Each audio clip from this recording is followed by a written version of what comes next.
Good evening everyone. So నా 24 years సర్వీస్లో నేను ఎప్పుడు కూడా ఇలాంటి ఫీల్డ్ ట్రిప్ని చూడలేదు. స్టూడెంట్స్ని క్లాస్ రూమ్లో ఎడ్యుకేట్ చేయడం ఒక వంతు అయితే, వృత్తిరీత్యా జీవితంలో ఎదగవచ్చు. వివిధ దేశాల్లో గ్లోబలైజ్గా బాగా డెవలప్ అయినటువంటి కంట్రీస్లో ఇండియా ఒకటిగా ఉంటుంది. కానీ ఉద్యోగాల రీత్యా ప్రపంచ దేశాలు పరిగెడుతున్నాం.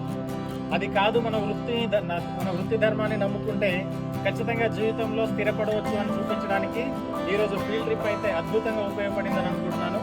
ఎందుకంటే రైతుని హీరోగా చూపించినటువంటి మన విజయ్ గారికి మన పాఠశాల తరఫున ప్రత్యేకమైనటువంటి ఒక రైతు బిడ్డగా చెప్తున్నాను. సో వివిధ ఉద్యోగాల్లో ఎక్కడైనా స్థిరపడవచ్చు, కానీ మనల్ని ఈ స్థాయి నుంచి తీసుకొచ్చినటువంటి ఆ వ్యవసాయాన్ని మాత్రం ఎప్పటికీ మర్చిపోకూడదు. దాన్ని ఎల్లప్పుడూ గుర్తుపెట్టుకొని దాన్ని ఒక ప్రొఫెషన్గా నిలబెట్టాలని తను చేస్తున్నటువంటి ప్రయత్నం చాలా గర్వించదగ్గ విషయం.